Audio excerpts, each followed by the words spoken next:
We're ready to start, folks. All right. Are we ready? Yep. Good luck, Louise. Channel 18, are we ready? All set. Yep. Thank you. Okay. Good evening. Welcome to tonight's meeting of the Town of Barnstable Conservation Commission. Before I open tonight's hearing, George, please call the roll to establish tonight's quorum. Affidili. Present. Foster. Present. Gilmore present. Kern is absent tonight. Lee is absent tonight. Sampu. Present. Tangney. Present. Agent Ed Hoops. Present. And staff member Kim Kavanaugh. Present. Madam Chairman, we have a quorum. The floor is yours. Thank you. Acting under the provisions of Mass General Law, Chapter 131, Section 40, and or Chapter 237 of the Code of the Town of Barnstable, the Barnstable Conservation Commission will hold a public hearing on Tuesday, May 28, 2024 at 6:30 p.m. for the applications of Brian Paradise, Raymond Martin, Harvey and Jane Becker, Matthew C. Kennedy, and Ann Fitzpatrick. This hearing is being recorded and broadcast on the Town of Barnstable's Government Access Channel. The plans and applications are on file and may be reviewed by scheduling an appointment by sending an email request to Darcy Carley at 230 South Street, Hyannis. This meeting is being recorded and broadcast on the Town of Barnstable's Government Access Channel. In accordance with Mass General Laws, Chapter 30A, Section 20, please let the chair know if anyone is recording this message. I see or hear none. This evening's hearing agenda is posted on the town's website. On the agenda next to each application is the amount owed to the Town of Barnstable for the cost of advertisements. Please send your check to the Conservation Division at 230 South Street before the hearing. Regarding remote participation, the Conservation Commission's public hearing will be held by remote participation as a result of an act extending certain COVID-19 measures adopted during the state of emergency signed by the governor on March 29, 2023, suspending certain provisions of the open meeting law. Remote public access to this hearing shall be provided in the following manner. First, the hearing will be televised via Xfinity Channel 8 or the High Definition Channel 1072. It may also be accessed via the Town of Barnstable's Government Access Channel. Second, real-time public comments can be addressed to the Conservation Commission utilizing the Zoom link, numbers 843-2907-3366, or use the toll-free phone number 888-475-4499 as shown on the agenda. The public can also email their comments to Darcy Carley at town.barnstable.ma.us at least 8 hours prior to the hearing. We have one RDA this evening, Brian Paradise, and he is representing the West Barnstable Board of Water Commissioners. The Town of Barnstable Public Works Department plans to drill 3 additional test wells in the Bridge Creek Conservation Area. Access to one or more of the well sites will involve a wetland resource area crossing and clearing of vegetation without filing an RDA or notice of intent for 0 Meeting House Way as shown on Assessor's Map 154, Parcel 002, and 0 Hinckley's Lane as shown on Assessor's Map 177, Parcel 001, West Barnstable, DA 24025. So, Mr. Paradise, do you want to begin? Yeah, hi, good evening, ladies and gentlemen. Can you hear me all right? Yes, thank you. Yeah, I've been having some technical difficulties, as I'm sure you're all used to. We're the West Barnstable Water Commission, and we have a well in Bridge Creek. And so I had taken a walk out there to see the proximity to our well as far as that went. And basically, when I went out there, I followed the flags from point to point, and I crossed at least one, in some spots, two wetlands resource areas. So I know you all got the letter from the town saying that they're not halting, but they're pausing. So we had the option to withdraw, but I decided to still come to the meeting. I did as good as a job as I could with as much information to have an RDA where, when you look at the maps, it really should be a notice of intent. Okay, is that what you wanted to tell us? Yeah, well, as of right now, the town has halted what they're doing, but I wanted to have it on record Right, that, this is going on. And, there are, as I walked out there, I was following the flags, and I was crossing rivers. So it is a wetland, and I think it needs a little bit more investigation. okay, I'm just to get it into the record, I'm going to read the letter from the town engineer, Griffin withdrawing. I write to inform you that the Department of Public Works will not be moving forward at this time with the planned test well explorations at the Bridge Creek Conservation Area.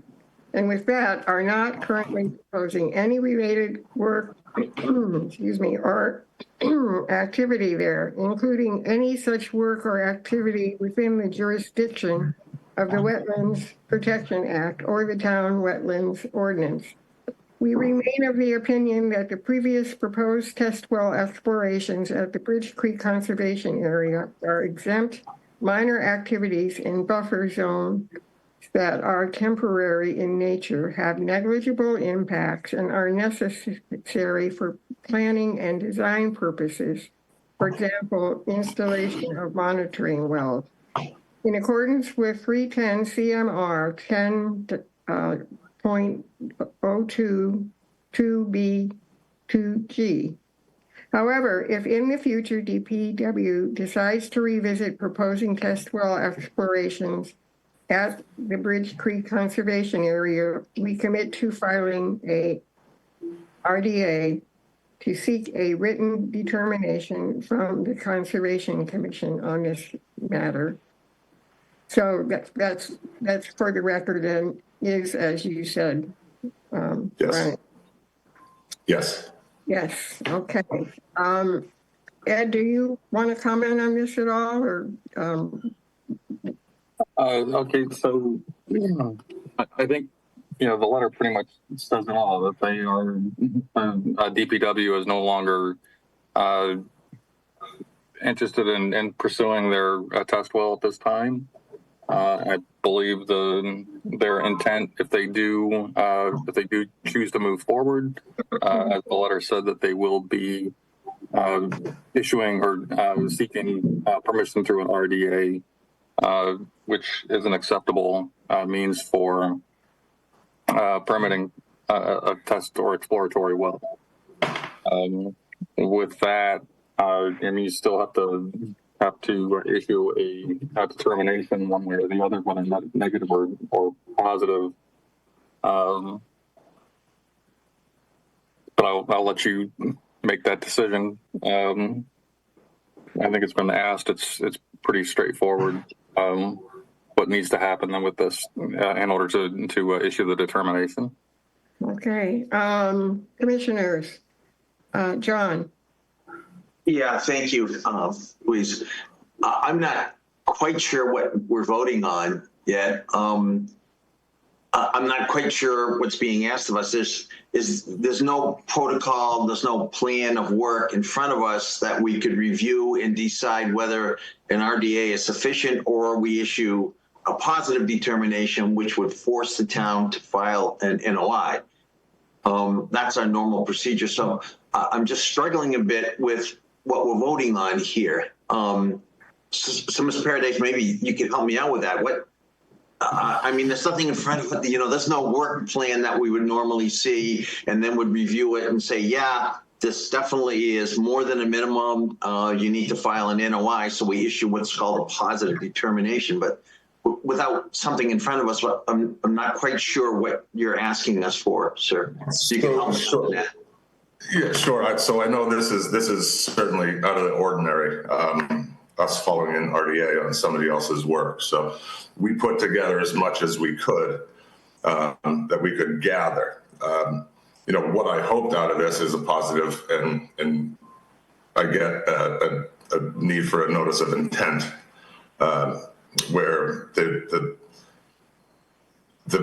there are resources being crossed. There are the test wells are within standing water this spring. So I would hope a notice of intent would be the next step.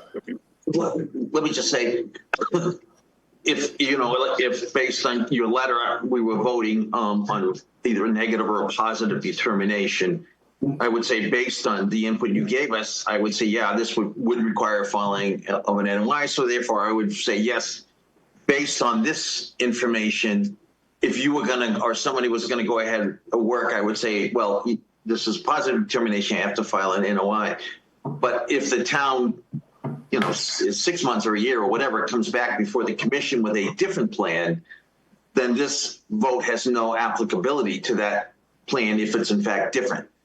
So even by issuing a positive determination tonight, that would not prevent the town from filing for a RDA on a different plan than what you're suggesting in this document. So as long as everybody understands that, if you wanted a positive vote, fine, but So not quite sure that it would just so it's clear, it would not act as a precedent to a future filing by the town that was somewhat different than what you presented in this document. That's all I'm saying, sir. Yeah, I 100% understand. Our RDA filing went in, and then the town pulled their work. So we're sort of at a point where I'm really just here to be on record as far as that goes. So you know better than I put together as much as I could for you. One final comment. I think you can be assured that under our regulations and the law, abutters would be notified before a hearing was held. So you wouldn't lose your opportunity to review what they were asking for and come before the commission and present your side of the issue. Absolutely. So that's what we're looking for as the Board of Water Commissioners. Yes. Okay, Pete? Yeah, yes. I'm very thankful for having legal opinion in our group because I'm up to my eyeballs with confusion here. Maybe I don't have enough information, but I think that we don't have the town going forward with this. So it's almost, I don't understand why I'm voting on it. But thank you, Commissioner Abadili, for essentially really making much clearer, although it's still murky to me, the legal ramifications here. Thank you. Pete, it's still murky to me too. George? Yeah, It's yeah. murky to me as I'm well. with you other guys. You know, I don't understand why this is even in front of us, because the town isn't going forward. I understand you want to, I guess, make a statement here, Mr. Paradise. I appreciate that, but it's going to come back to us again. You're going to have another bite at the apple, so to speak. And, you know, I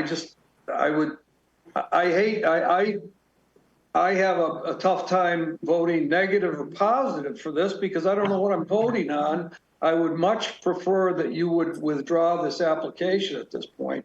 That would be my preference, because whatever we vote on, we're really voting on nothing here. So if you would withdraw this application, it would make this commissioner much happier. I would second that, George. Angela, Angela, you're muted. Thank you. I agree.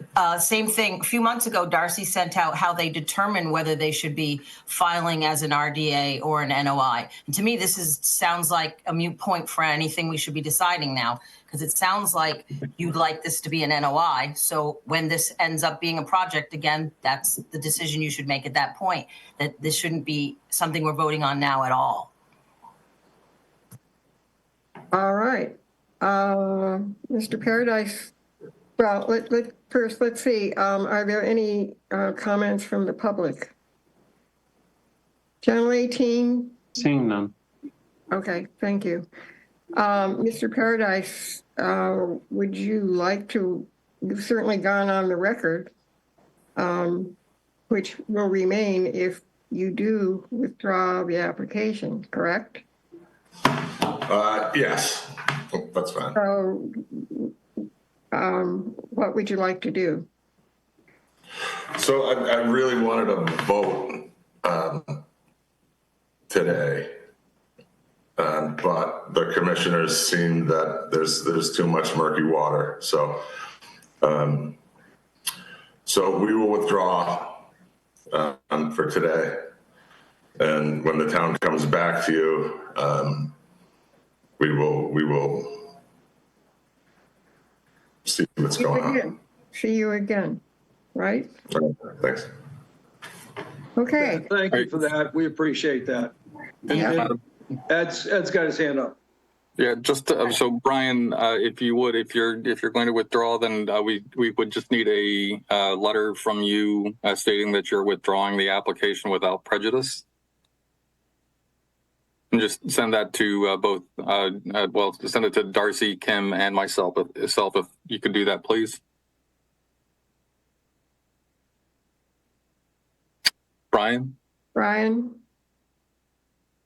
I think he signed off. No, he's still there. Oh, he is? He was. He was. And he formally withdrew it, so maybe you could email him and just ask him to send that in as you suggested, for the record. Yeah. Okay. Well, we'll have to get a hold of him just so he can do that officially then. Okay. But the verbal record clearly shows that he chose to withdraw it. All right. Thank you. Okay, let me see, we're moving on to NOIs. Just let me mention that, Is there any way to comment? Wait, That's Priscilla Jones. She Yeah, is I'm sorry. butter to that. I entered the meeting late and because I didn't know how to get into it. Can you hear me? yeah, Yeah. And I'm sorry, I missed what you decided. I mean, I'm the one who lives on Hinkley Lane. So are you just delaying this and you're not going to come down Hinkley Lane and park a big truck and do all the stuff? the proposal, the application has been withdrawn. So, so there you go. I'm sorry? No? The application has been withdrawn, so the hearing is closed. I mean, yeah, the hearing is closed. So it'll be reopened and that will be revisited as to whether they come down Hinkley Lane and clear it and all of We're that? not going to open, the hearing has been closed, so. Oh, okay, I'm sorry, but it was very hard to get into it. I really had a terrible time, so. I'm sorry. Maybe next time, but I live right on Hinkley Lane. It's been my driveway, my family's driveway for 100 years. I'm very concerned about using this as an access route, and I hope we revisit it fully. Well, talk to Mr. Paradis about it, perhaps. And Louise, you can explain, Ms. Jones, that if the town decides to go forward with it, there will be a public hearing, and she and others will be allowed to enter that meeting and express their opinions. So you'll have another bite at this, Ms. Jones, if the project is going to go forward. Okay, great. And the next one maybe isn't a Zoom meeting, so we can Well, that's another issue. okay. Right. I'd love it if it weren't, but okay, thank you. All right, moving on to the NOI. Yes, Ed? I'm sorry, Madam Chair. I just noticed that Brian has just re-entered. Oh, If he's there. Brian, you need to touch bases with them, or can you do it offline? I don't. Oh, there he is. Brian, he's connecting. Well, I think that discussion is over, though, right? No, but I think Ed would like to speak with Brian. Yeah, Brian, can you unmute yourself for a minute? Hi guys, sorry, I tried to mute and I disconnected myself. Yeah, no, that's okay. Just so you understand, if you would please send a letter to conservation to copy Darcy, myself, and Kim. If you could do that tomorrow, just saying that you're withdrawing the application without prejudice. Sure. Ed, quick question. Will we get the refund on the 175 for the filing on the withdrawal today? I don't believe so. I'd have to check with Kim on that. But once it's been heard, it's been heard. Okay. Yes, once it's been heard, you wouldn't get the refund, and the legal ad fee is also still due on it. Okay. All right. I will send a official withdrawal letter tomorrow. Okay, Brian. And I appreciate everybody's time. Okay. Thank you. Moving on to notices of intent. Raymond Martin, installation of a proposed access stairway, pier, ramp, float, remove 4 trees and vista pruning at 40 Bay Road, Katuitt, as shown on Assessor's Map 007, parcel 040. There has been a request to continue this. There was a notice from DMF, I believe, saying that they just received a copy of the application and they need more time to review it. So is there a representative here? Yes, Madam Chairperson, Michael Borselli, Falmouth Engineering, representing the applicant. And do you request a continuance? Not at this time. I would like to make a presentation first in the interest of efficiencies so that I can hear the feedback from the commissioners and then continue so that DMF can have some time to comment and then perhaps only have one more hearing. We notified DMF in accordance with the requirements and in a timely manner. I can't explain why they did not comment, but again, in the interest of efficiency, I'd like to present the plan, so perhaps we can only have to continue at one time. For that. All right, fine. Okay. Why don't you tell us about your application, your project? Thanks again. I represent the applicant, Ray Martin. Mr. Martin's in the audience, as well as Jean Lee, his wife. They're the property owners of 40 Bay Road. They own a property that is in the upper reaches of Shoestring Bay. Is it appropriate for me to share my screen so I can show you the plan? Yes, please do. Thank you. I'm sharing with you the property at number 4 Bay Road. There's an existing single-family dwelling on the property, typical landscaping and appurtenances, driveway. It's 40, not 4. 40, I apologize. There is a very steep non-eroding coastal bank identified on the plan. There's a narrow band of salt marsh, and then there's Shoestring Bay. This is in the upper reaches of Shoestring Bay.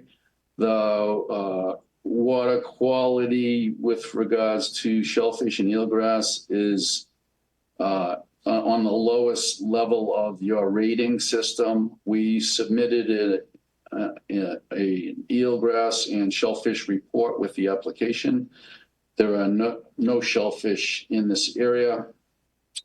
And what the applicant is asking permission to do is to construct a walkway, stairway down over the coastal bank to gain access to the waterfront. If you've been to the site to look at the stakes, you discovered that it is very, very difficult to gain access to the bottom of the coastal bank. It's even more difficult to get from the bottom back up to the top. So the plan in front of you is an application that will help the property owners gain access via a stairway that will traverse the bank, and I will share with you a profile in a minute. I'll zoom in on this a little bit. So from the top of bank in the lawn area, there'll be a platform and then two sections of stairs with a resting platform in the middle, then a fixed walkway, then a ramp and float. This will allow access for passive recreation. There's no plans for any motorized vessels here. This is purely for kayaks. This is pretty self-regulating due to the very limited water depth at low tide here. So the applicant only wishes to be able to enjoy the waterfront, get on kayaks, view the waterfront, and do passive recreation. I'm going to share with you the profile view of the access over the coastal bank.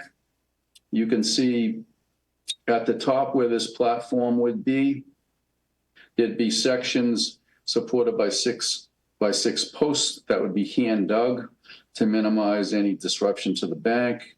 There'd be a section of stairway, then a resting platform, then another section, and then you're basically at the lower part of the coastal bank on an elevated walkway. This elevated walkway is elevated above the salt marsh in accordance with Division of Marine Fisheries policy, which says you must be 1.5 times the width of the walkway above the salt marsh. In addition, you have requirements when crossing salt marshes to provide 65% sunlight penetration decking, which we're also proposing. Once you traverse the salt marsh, there's one final platform that gets you down to a more manageable lower level, and then there's a ramp and a float. Realize that the intent is to be able to get in and out of a kayak from a float. This is the preferred end of the dock. In this case, the applicant has considered a fixed section too, but it's very difficult to get in and out of a kayak. As if any of you have experienced, there's really no graceful way to get in and out of a kayak. So it's easier, at least from a float. So the typical cross section of the walkway section and the pilings are shown on the plan.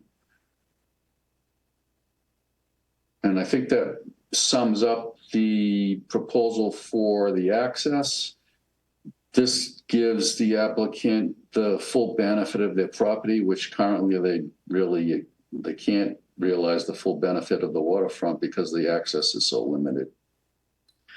In addition to that, we've also requested permission to perform vista pruning in accordance with your guidelines within your regulations. And we're trying to propose the vista pruning in the same location as the walkway. That way, any removal of vegetation necessary for the walkway would be in the same corridor as the vista pruning is proposed. So these two red lines represent the location where vista pruning would be proposed. That provides for a view from the patio looking this direction across Shoestring Bay, which is the place where the better view is. Looking the other direction, you're basically looking up towards Quistit Avenue. Any pile driving will be proposed would be performed by a barge at times of high enough tide that the barge won't bottom out at low tide. The walkway over the bank would be done in manageable sections starting from the top. There'd be platforms built, and they'd basically construct it from top down to bottom to minimize how much activity occurs on the actual coastal bank itself. To gain access now without this, you have to find your way down a path and try to traverse across the contours, which could cause erosion as foot traffic continues to do that. So this walkway would be elevated, and it would make it easier for access, and it would minimize any disruption to the coastal bank surface. And I think that sums it up. Okay, I believe you are requesting 2 waivers. I'm aware of one comment about the position of the walkway itself. You have a provision within your regulations at 703-4L that says that docks should be put as close as possible to the center line of the lot. The center line of the lot would shift this further north. It would put it in slightly shallower water. It would also make it so that the walkway isn't in the same position as the vista pruning, so that the more cutting on the bank necessary. So knowing about the regulation, the applicant met with the abutter that would be closer to, and we reviewed the project with her, and I submitted with the application a letter from her stating that she had no objection to being closer to the property line. I assume that the purpose of the regulation is to try to minimize any navigational issues or disruption to abutters. Again, there's really not a lot of navigation going on in this area due to the water depth issues. This is more just passive kayaks and gaining access from the top of the bank down to the lower level.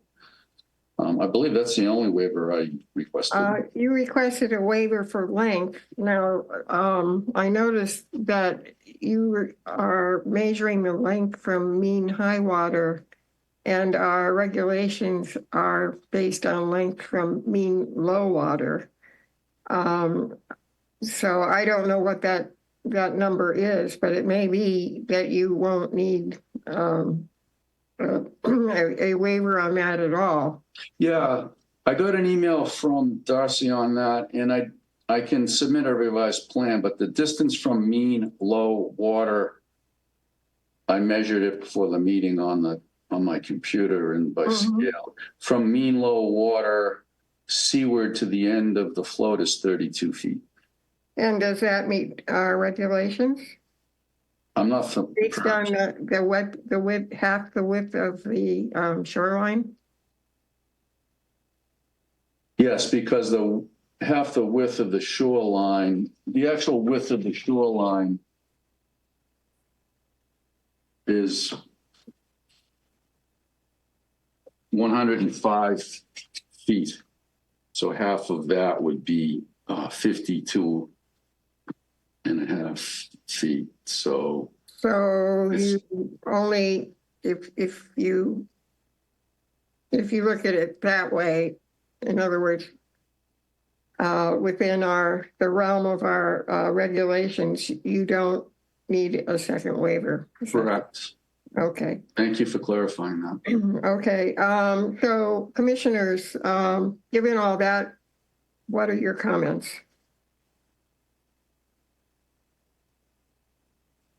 Pete? Yes, Michael, I think I must have missed it, but are there float stops on the float? Yes, there's a notation that the float will be retrofitted with float stops so that the underside of the buoyancy will not be closer than 1 foot to the bottom. Okay, yeah, because even though there's not a worry of shellfish, you can have hydraulic pumping underneath a float that gets too close, and that would be releasing a lot of nutrients. So thank you, Michael. Yep, totally get that. Appreciate that. Okay, George? Yeah, Michael. So I'm not familiar. I can't remember. But doesn't the state have a regulation on how far from the property line you have to be? Yes, Commissioner Gilmore, they do. The minimum setback from a property line, where feasible, is in the regulations is 25 feet, unless you get a letter from the neighbor stating they have no objection to being less than 25 feet. So in anticipation of that requirement, plus your local requirement about trying to center docks, we've secured the letter from the abutter. Okay. Yeah, I looked at it and I said, I know it's only a kayak dock, and I understand there's not a lot of navigation going on here. Mm-hmm. But I also know that we would like to separate docks as much as possible. And I see, like 50 feet away, I see minus 2.4. I also visited the site, and I noticed that on the bank, you'd be cutting a lot less trees to get that stairway down to where that 2.4 is. And like I said, maybe probably 40 feet to the north. It just, I don't know, it kind of made a little more sense to me. You get equal the amount of water, you get less cutting on the bank, you get a little more separation from your neighbor. I don't know. What do you think of that, Michael? Yep, I totally understand all that. And the applicants in the audience, if they want to speak to it, but there's 2 points on that. They're friendly with the neighbor, and they've been looking and thinking about where to orient a vista window for a long time. So they're trying to sort of kill two birds with one stone as far as where they orient this to minimize the tree cutting. And the opinion basically was that there's no appreciable benefit to shifting it more centered onto the lot. Understanding how this area functions with navigation. So right. It seems to me though that there is a benefit, because if you shifted it over that much, there'd be little or no cutting of any trees. If you look at your line that runs from, I believe, the corner of the house to the edge of the salt marsh, which reads 79.6 feet. If you were to run down through there'd be no cutting of trees at all. It just seemed to me to be a kind of a better access point. The bank steepness is the same throughout, so it doesn't make construction any, harder or less difficult. You got the same amount of water. Just to me, it seemed like a little better location. They could still go for their vista in a different area, but you wouldn't be taking down those 4 trees on the bank. I totally understand.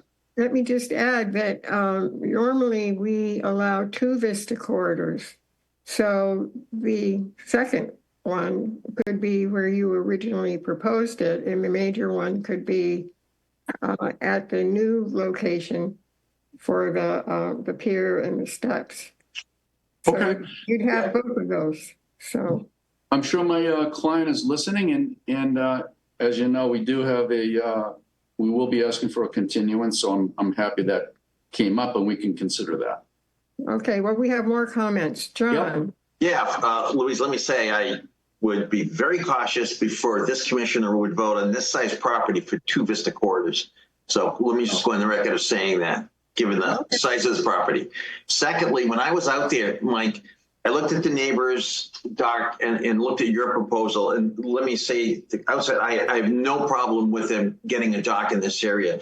But I not only agree with George, but I'd go one step farther, saying I would have a lot of trouble approving the current location and the removal of those trees on that bank. If you look at it, standing with your back to the house, looking to the right, and I think this is where George was talking about, you could put half the dock down on the bank and then bank it off to the right, and you would not need to take down any trees. In fact, there's even a vista there right now as I looked at it from the house. So I would have an awful lot of trouble approving this and the removal of those trees from that steep bank, when I think you have very, very good options for moving the dock as the location of the dock, as George suggested. Point taken. Thank you. Okay, any other comments from commissioners? Could I hear any comments from the public? Mr. Martins, Dr. Martins. Madam Chair, it's Ray Martin. I agree. Thank you for allowing us to participate, and I agree with a lot of the commissioners' comments. We're trying to. Our end goal is to be able to get down there with kayaks. So we're certainly amenable to the comments of the commissioners and the board. It was our initial impression that looking, through that one corridor gave us the best vista view. I disagree with the commissioners a tiny bit on even going down the center line. There will be some trees that have to be taken out. They will be small trees, but there will be some that will be taken out. But our end goal is to just be able to get down there to enjoy the sunset down there and get into kayaks, which we purchased. And so that would predominate, any decision. And we would rather have that than stick to, one particular corridor. Thank you. Okay. I see a couple more hands up. All right. John, did you have something else? Yeah, just let me respond to that, Mr. Martin. I really emphasize, and I would absolutely support a dock in this location in the way you proposed it. The only thing is, I think it's really critical, especially given the steepness of that bank, to look at the suggestion that George made. And again, it looked to me, I am not an engineer, but it looked to me that there was almost a clearing if you started right where you are and then moved and then halfway down, jogged it, as George said, more towards the center. I have no problem granting a waiver or approving a waiver from the center line. That's not the issue as much as my concern with preserving those trees and minimizing the amount of cutting on that kind of a steep bank. So that's where I'm thinking, at least. And again, an expert like your speaker could look at that. An expert like Mike. Okay. Well, in as much as we have to have a continuance to hear from DMF, perhaps the consultant could hone in on exactly where that sweet spot would be along the top of the bank to start the steps down, and Yes, give us a plan that show that. Yep. I just want to, for point of clarification, if I could share just one more time to make sure I have this right. George was talking about moving it basically closer to the center of the lot, which would be, I think, where this 79.6 dimension line is through. Yes. Is that? Yeah, that's what I looked at today, Mike. Yeah. And it looked like, I think you could get a stairway down there without cutting any trees. There'd be some brush to come out and maybe, like 1-inch diameter stuff. Sure. But you'd eliminate cutting all those big trees, and that's Understood. key on that bank, I think. Okay. George, what I looked at and what I was thinking, again, I'm not an engineer, but even if he started it where he's got it now, but then jogged it as he got towards the bank in that area, I don't know if that would be better. Again, I don't know if that's better or worse. Yeah, but now you're increasing the expense of the construction, Yeah. so. It depends on what the owner wants. If he doesn't want the beginning of the stairway in front of his house, he could certainly do that, but it's going to be a lot more expensive to build. Yeah. Again, I think my goal was the same as yours. If we can preserve and minimize the cutting on the bank, that would be, especially those massive trees he wants to take down. That would be a real goal. Yep. Yep. We'll take a look. So, would you like to have a continuance? Yes, we request a continuance to allow Division of Marine Fisheries to comment and to also give us a chance to consider what your comments were tonight and submit a revised plan. Okay. Is June 4th? Excuse me, Louise, did you ask for public comment in this yet? Yes, I did. Okay, thank you. Well, is there any other public comment? Madam Chair, thank you. If we propose going down the center line, then could we also, in our revised proposal, propose the vista pruning in the corridor that was originally proposed? I think you could. Yeah, that would be fine. Thank you. Okay, Pete, do you have your hand up? Yeah, and I'm almost asking George here because he's our master at docks. We have here clearly a reference use of kayaks only. And yeah, I know how hard it is to get into a kayak. I would never try to do it off the side of a dock. But George, couldn't they have some kind of collar or essentially have stability on both sides of a slot so that it'd be easy to get in and out of something like this? I've not seen it in front of us, but it seemed to me like there should be some kind of easy engineering to make getting in and out of a kayak from a dock much easier, or a float, I should say. Yeah, I don't know if you remember, Pete, we actually had one where I don't think it was a wheelchair-bound person, but it was a handicapped person. And they proposed a U-shaped float with a support system that allowed them to, grab up above it.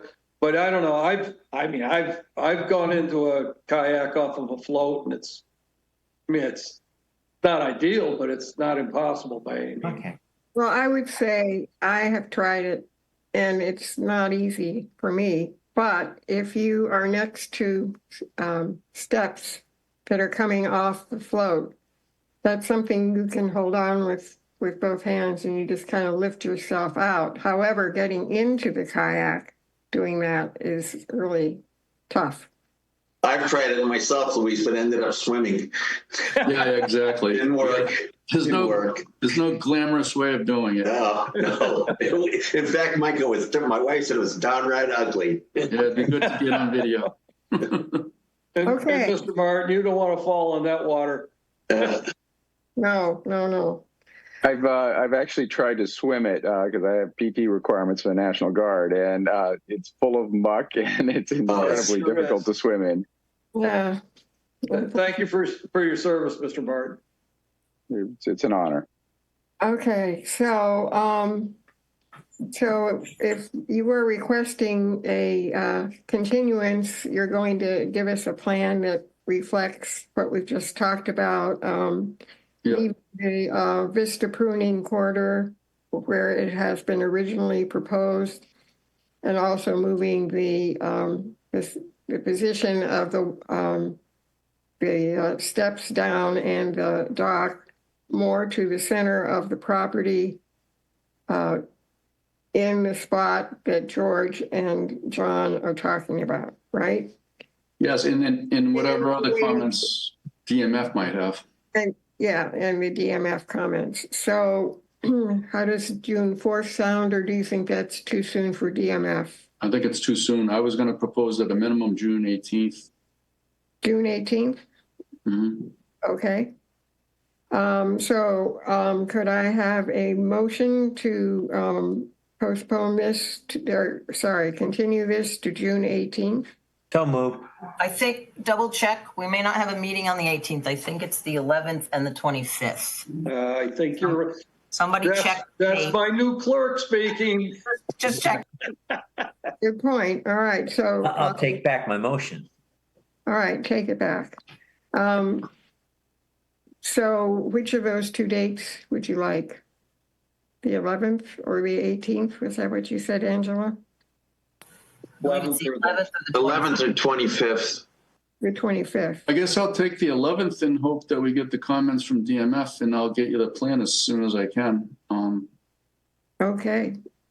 Do I have someone, you made So a moved for the 11th.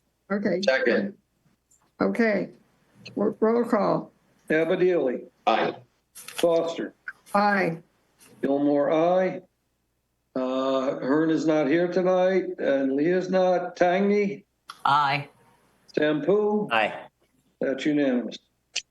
Okay, thank you. Thank you. Nice to see you. I don't get out of Falmouth very often, but we'll see you in a couple weeks. Okay. Good night. Okay. So moving right along,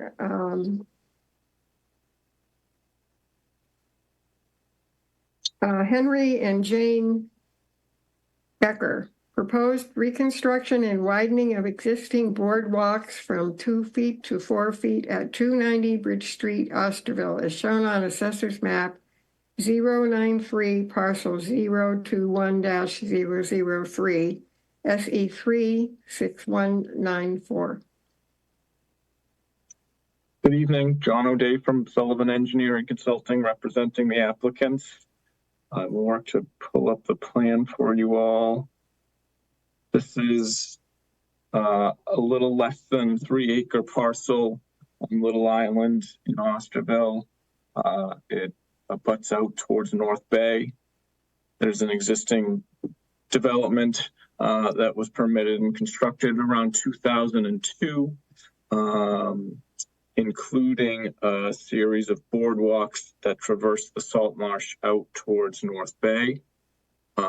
Those boardwalks are existing 2 feet wide, and they are in need of repair. And we are hoping, and before you this evening, requesting to be able to widen those boardwalks to 4 feet. I believe that at the time those boardwalks were originally permitted, I don't believe that we were using graded material anywhere. I think that today we have, a pretty good set of standards towards salt marsh crossings that include graded material and are very typically a width of 4 feet. I think that would be a much more comfortable walking surface for the property owners, and by incorporating, today's decking technologies, I think we would be minimizing any potential impacts towards that resource. I think with that, I'd be happy to answer any questions. Okay, thank you. We received comments from DMF, and they do have some thoughts asking for your consideration, and just let me read those 3 bullets to you. A footpath is present to provide water access, and DMF encourages the applicant to use or alter the footpath above mean high water instead of widening a boardwalk over the salt marsh for water access. Second, repair of the structure should be within the same footprint as the existing structure. Any expansion of the footprint will result in the loss of shellfish habitat and salt marsh habitat.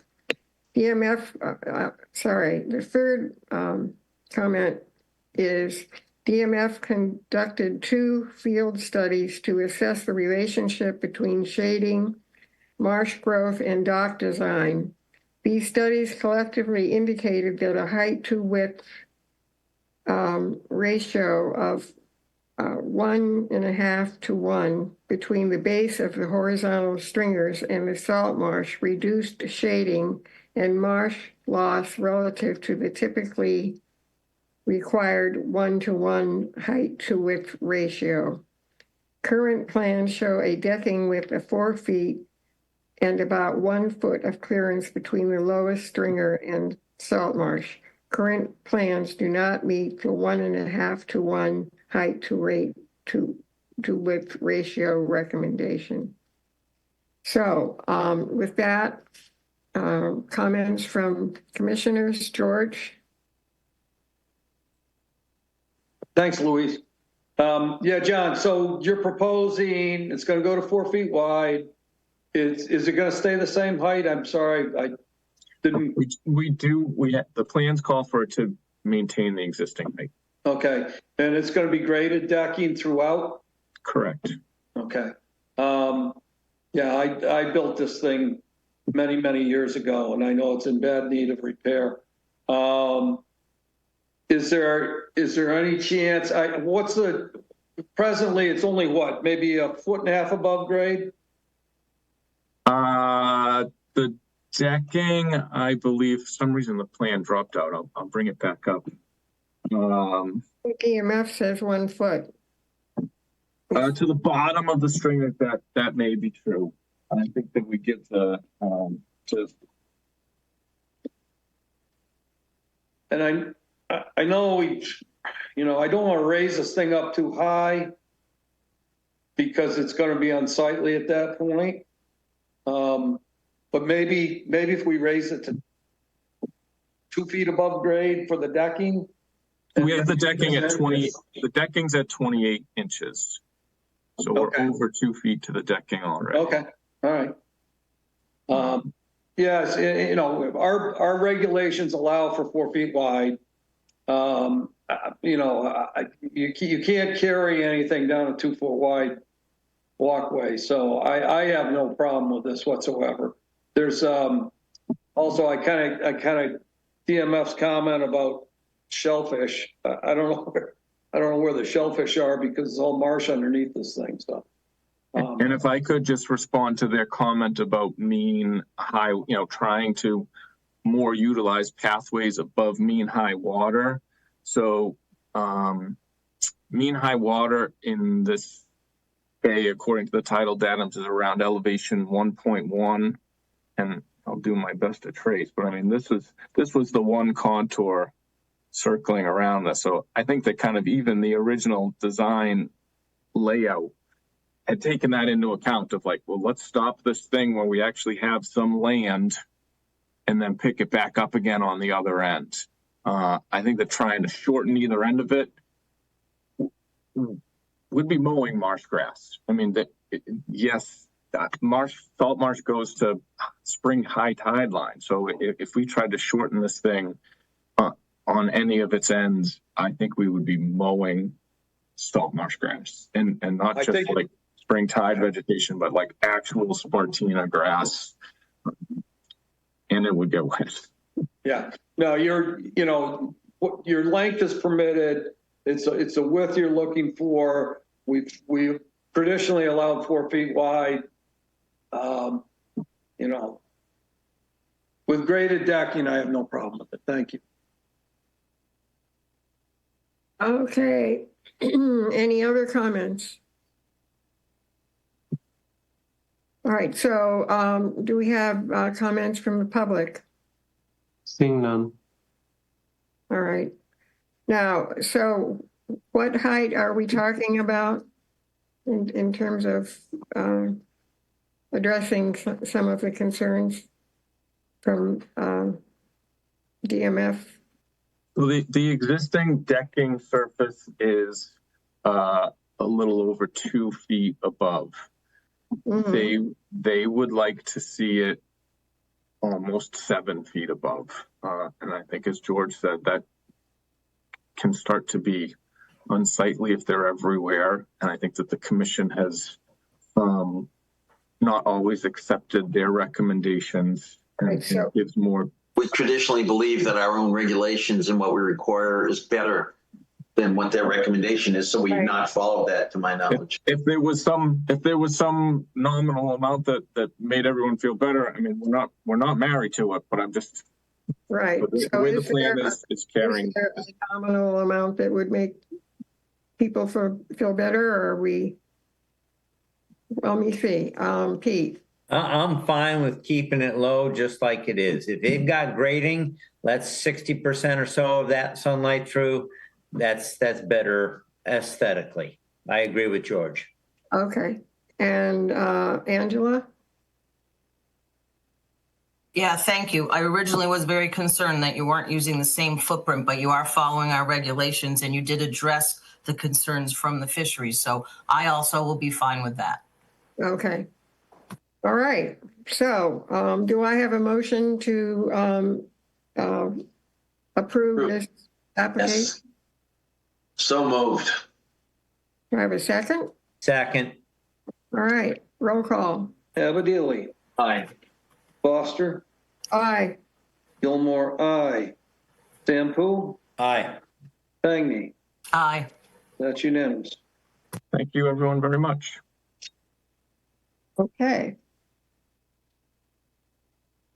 The next application is Matthew C. Kennedy, proposed 619 square foot footprint addition to an existing single-family home at 328 Willow Street, West Barnstable, as shown on Assessor's Map 131, parcel 024, SE3 6193. All right, I think Dan Ojala is. Yes, Here you Louise, are. thank you. Members of the commission, for the record, my name is Dan Ojala. I'm a land surveyor and also civil engineer, and we're Downcape Engineering in Yarmouthport, and we're helping Matthew and Erica Kennedy out with a modest addition to their modest home here in West Barnstable. I'll bring up my screen to share so we can look at the particulars. So you should be looking at the overall site plan package. This is up on the north side where you've got some tighter soil mixes, and it's in an area of West Barnstable known for cranberry bogs. There's an intermittent stream that runs by the east side. You can see we're off Maple Street, which runs north of the highway. It was cut off by the Mid-Cape, and it goes up to 6A. And there's a 20-foot way, and there's a very small home in there, which is the subject of this. This photograph here is the very modest little cottagey type home that's there. And one of the questions I asked when I looked at this is, gee, why can't you come off the front here with the addition? Well, the way the house is laid out, that's the only way to get into the home. It's the front door, and it separates the little rooms in the footprint. So there's no real way to add on that side. So here is, if I manage to, here's that dwelling, the patio and the front entrance is here. And so the addition is necessarily going to go on one side or the other. And it looked a little bit better to us to go on the left side. There we could work and get the addition in. Mr. Kennedy is a bit of a landscape person himself. So he chose out some plantings, which we then measured with CAD to make sure we had the adequate square footages. One of the key things on this is there is a dry bank off to the east, an intermittent stream, and there's some wetland resources to that where there's a lot of lawn area. So we'd have an opportunity to make this a better site. This is a request for addition within the 50-foot buffer, which is always looked at very carefully, and it's sort of a last resort. But in this particular instance, we feel that it would be warranted due to the it looks like I managed to close my site plan, so I'll have to dig for a second and reopen it. But it does look like a candidate for that exception here, where we could use the 4-to-1 ratio to pull up a lot of that lawn and to, in that manner, mitigate the impacts of a slight increase within the 50. It's a huge lot. It's over 5 acres. There's over an acre of upland around where we are, where the home is. But we're looking at a situation where it's not able to add on the front away from the wetlands, so we go sideways. As an additional benefit, there's a couple of roof drains that go down and dump into the old cranberry bog. We're going to intercept those and in that manner mitigate some of the roof runoff. If the project wasn't done, then that would not have happened. So we think that that's an advantage. Let's see if I can go 4.9. Pardon me for a second while I pull up the site plan again. I think I double clicked too quickly on it.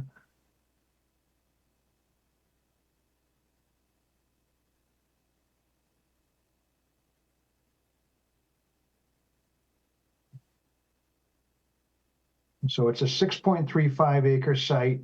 You're looking at an addition of only about 600 and so square foot, 39 by 18. So it's a modest addition. It will be 2 levels. It's built into the hill a little bit. So we're carefully swaling the ground away from the addition so we don't create a water problem. That'll drain out this way. The back will go this way. You see a proposed dry well off the back, a very carefully marked clearing limit where there's just a little bit of additional clearing. You'll notice there is a lawn line that comes through here about the middle of the house. So this is already lawn. The majority of it's already lawn, but this corner, the 18 by say 18, cuts into some brush. So we've got clearing just a minimal amount around there to the work limit line, pulling all the roof runoff into dry wells, intercepting these 2 rear drains to a new dry well there, and then planting here, and then a large swath down here. There's luckily the bedrooms are okay because it was set up with a 4-bedroom septic some years ago, and we do not have to upgrade the septic. So our mitigation, I know you look carefully at it. Existing is 597, and proposed is 1049 in the 0 to 50. So that's an increase of 452. 50 to 100, where you do generally allow some development, just requires some mitigation for it. It's going up about 167. When you multiply by the 4 and the 3 factors, you get about 2309 square foot required, and we've got 2432 square foot. Again, we scanned it as landscape plan and overlaid it to check all the areas, and that is what we would be proposing. And I would certainly mark that carefully with whatever demarcation the agent and him would like to do. Probably the rocks, but we'll decide as part of the conditions, hopefully. So that's it. It's again, it's a rural area. It's a huge site. He's only using about an acre. The rest is all going to remain, overgrown bog in perpetuity. A great buffer, and it soaks up nitrogen and a good wetland for everything. We do need to incur just a little bit on this edge, but you can see it's a big drop into the wetlands, a very sharp, well-defined edge. There's some level buffer left, so we won't be running water into it with the dry wells. And we think it's a good project. I'd be glad to answer any more questions or any questions if you do have them. Thank you. Okay, thanks. Ed, do you have an aerial photograph that you could share with us? Yeah, we'll have to get Dan, if you could stop sharing. Absolutely. This will help give everybody sort of an impression of the lay of the land. Yeah.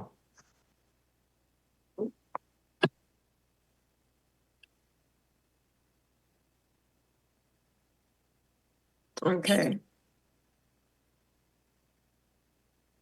So you can see the front of the house, right? Sort of opposite where the 2 cars are. And then to the left of the house where the addition would go. And then the 50-foot buffer next, within that area. So I just thought that would be interesting for everyone to see. So commissioners, discussion? Angela. Thank you. Yeah, I'm never happy with any work in the 50. That's just me personally. But this falls within a modest home with a modest addition, becomes a lot more in the 50. And the mitigation on that lawn edge, I'm not really sure where your plantings are going to be. Do you see where the lawn edge is? Are you saying you're removing that? I'm trying to understand how you are lessening the impact of an already modest home that sits in the 50, and now we're adding more to it? I guess I don't understand. Can you just explain that to me again, Dan? Yeah, so the color plan that flashed up briefly and it's in your package is sometimes maybe the clearest. But do you want me to share my screen again and go over that just real quick? No, I actually walked it, so I know where it is and what you're talking about. I just feel like, how are we minimizing putting more in the 50? Regardless of how many times we say it's a modest home and a modest addition, how are you showing that this is going to be less impactful moving forward on that 50-foot buffer that we're now? Right. So classically, the way that we would do that would be twofold. If there was existing hardscape within the 50, we'd try and remove that first, and you generally give like a 1-to-1 credit for that.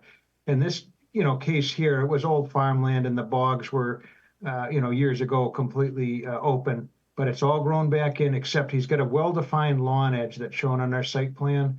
And so, yes, we would be actually stripping up the lawn, cutting it back, maybe probably some temporary mulch, but then putting in high bush blueberry, inkberries, low bush blueberries, some New England erosion control restoration mix, like a wildflower garden, and demarcating that off. So instead of having lawn close, generally you'll find that, pollinators and shrubs and things that feed birds, like the berries, are a net benefit versus just leaving a couple of shrubs next to the house there and not doing any of that, and maintaining a rather large lawn. So that's typically been your trade-off. You want not just a 1-to-1, but you want a 3-to-1 or a 4-to-1 ratio. So we're pulling up 4 times the amount of hardscape with lawn and putting in, pollinators, berries, food that will benefit the flora and the fauna in the area. And that's usually a fair trade. I know it's never good, but. And again, my question was, well, why don't they just come off the house the other way? You can't. The poor little house is set up with its whole front entrance and all the windows and everything. We just can't come off that way. So we have to choose one side or the other, or move the whole house, which, could be done, but it's a tremendous expense. And we just look to the good graces of the commission to look at their 4-to-1 ratio, perhaps on this site wouldn't be a bad candidate. Thank you. And I was just asking about the mitigation possibly at that other lawn edge that sits in the 50. You know, have any plans for doing anything in there, or did I miss it? Could some of the mitigation go over there as well? Well, on the south end, there is quite a bit of mitigation down there. I don't know if you see the color plan at the very end of the submittal. That's where that shows up, and it's sometimes somewhat easier to see on that. The blue and the green.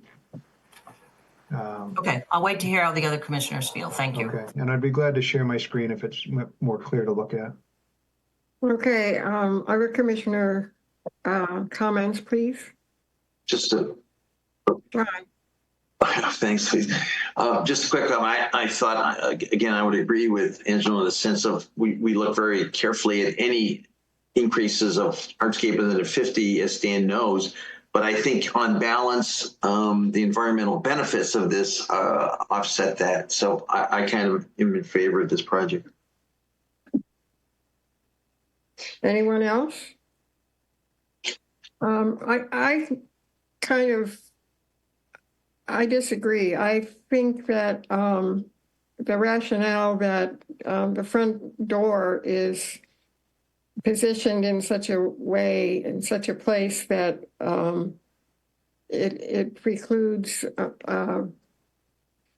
putting an addition there is given the trade-off that suddenly we're going to be putting an addition into the 50-foot buffer is a problem for me.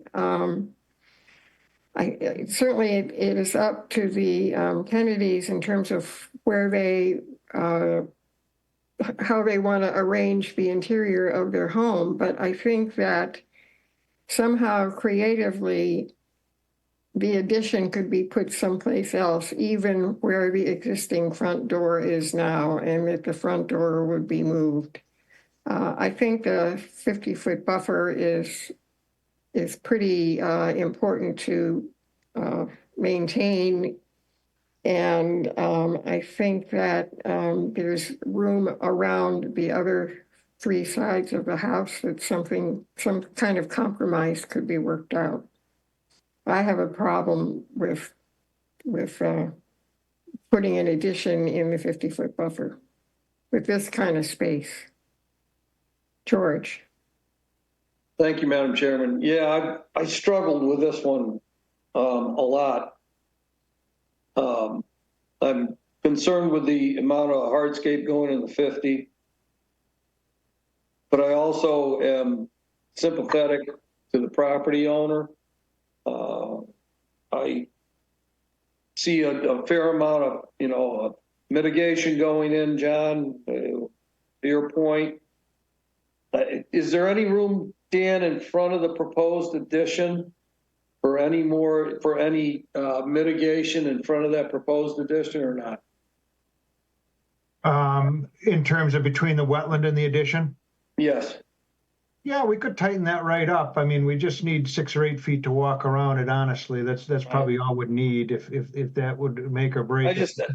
I'm sympathetic to the homeowner. I've looked at this plan myself. I've tried to figure out if I was a homeowner, how would I make this work? I can't come up with any way to make it work other than what's been proposed.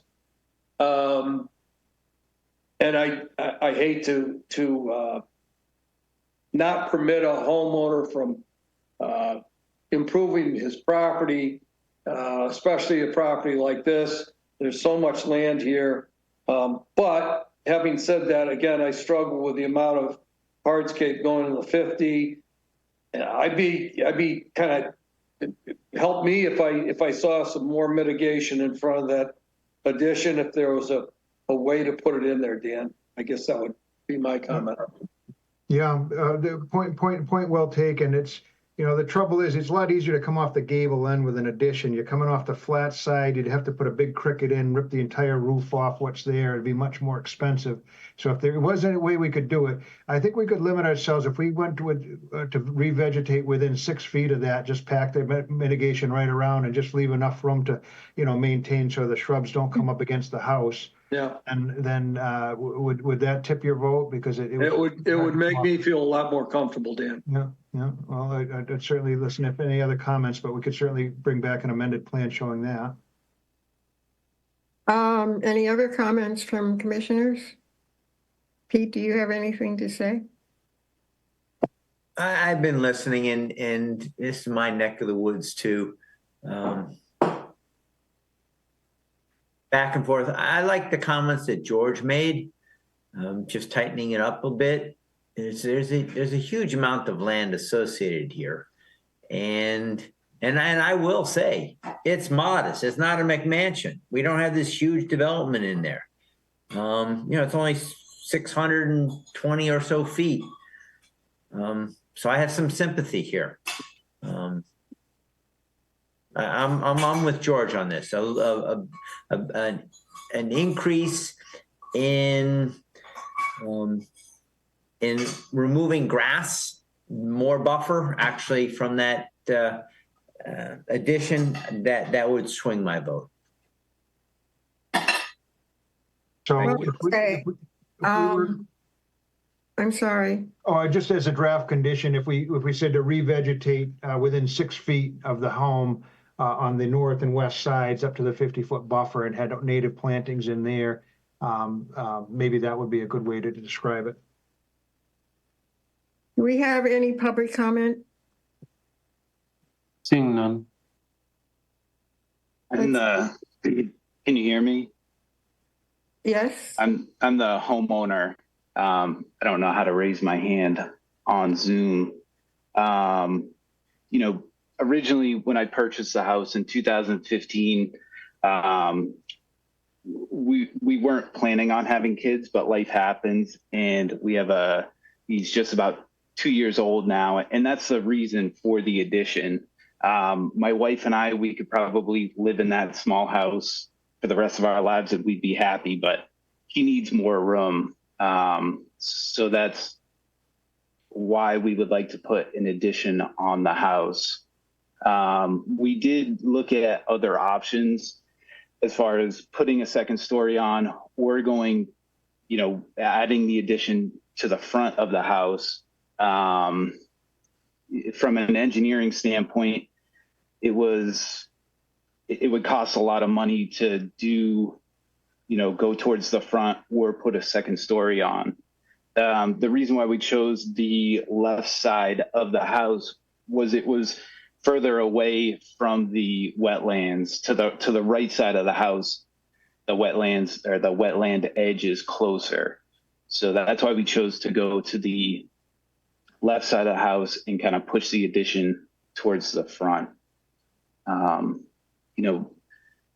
We would like to keep 10 feet around the house just for, protecting the structure. But if the commission would like to see that kind of, the plantings closer to the house, I think we can work with that. Okay, well, let's see. Some of us, did you raise your hand, Angela, or not? No, okay.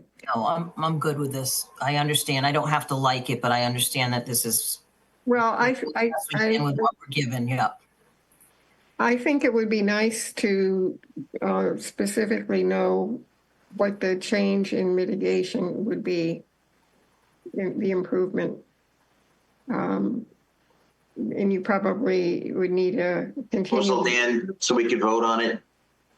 I beg your pardon? The numbers as they stand right now, we've got about 11 feet behind the house and about 16 feet on the west side. So if we brought that down, perhaps a compromise would be 10 on the west and 6 on the rear where it's closer. Then that would be maybe if that works with everybody. George and Pete and I would agree with I'm in that. favor of that, Dan, yeah. I am too. Okay, do I have a motion to approve this proposal with the changes in mitigation plantings that were just described? Louise, if I can suggest, subject to receipt of the revised plan showing those. Yes, thank So you. I'd make that motion. I'll second. Okay, roll call. Abbott Healy, Aye. Foster, No. Gilmore, aye. Sampu, Aye. Pagney, I'm going to go with I. I want to work with the homeowner, and I think we're doing the best we can. I. motion carries, Madam Chairman. Okay, thank you. All right, really appreciate your careful consideration. Thank you. All right. The last NOI of the evening is Ann Fitzpatrick, removal of 2 existing stoops, patios, and walkways located on the front of the dwelling. Construction of a new covered porch with slate paver, patios and walkways, and mitigation planting at 142 Great Bay Road, Osterville, as shown on Assessor's Map 072 parcel 032-2002. And who is the representative? Good evening, Madam Chair. Brian Wallace with JC Engineering. Okay, thank you. Welcome. Could you tell us about your proposal? Sure. So we're looking to replace 2 existing stoops that are located on the front of the dwelling, and we'd be replacing those with 1 continuous covered porch. We would be replacing all of the existing patios and paver walkways with new 5-foot wide slate paver walkways as well. That is all we're looking to do as far as hardscaping goes. We are located, all of the work is located within the 100-foot buffer zone to the salt marsh out back. So we are providing mitigation plantings for that. The 3-to-1 ratio would require us to provide about 1,700 square feet of mitigation area. We are proposing about 1,290 square feet of mitigation area, just due to the characteristics of the lot and the location of the work that we're proposing. All of the remaining disturbed land within that 50-foot buffer zone would be converted to mitigation area. All of the previously disturbed area beyond that slopes towards the road, Great Bay Road out front, and is all located on the non-resource area side of the dwelling as well. So we believe we're providing, the maximum feasible mitigation area with this plan. But we are requesting a partial waiver of the full enforcement of that requirement. We'd be providing erosion control barrier just on the north side of the proposed work, just to prevent the potential of any sedimentation going towards the wetlands there as well. So that's the scope of the project. I'd be happy to answer any questions. So are you proposing that this be determined as a constrained site? I believe that would fit the classification of that, yes. Okay. And you have an aerial photograph, just so people can see what the layout is?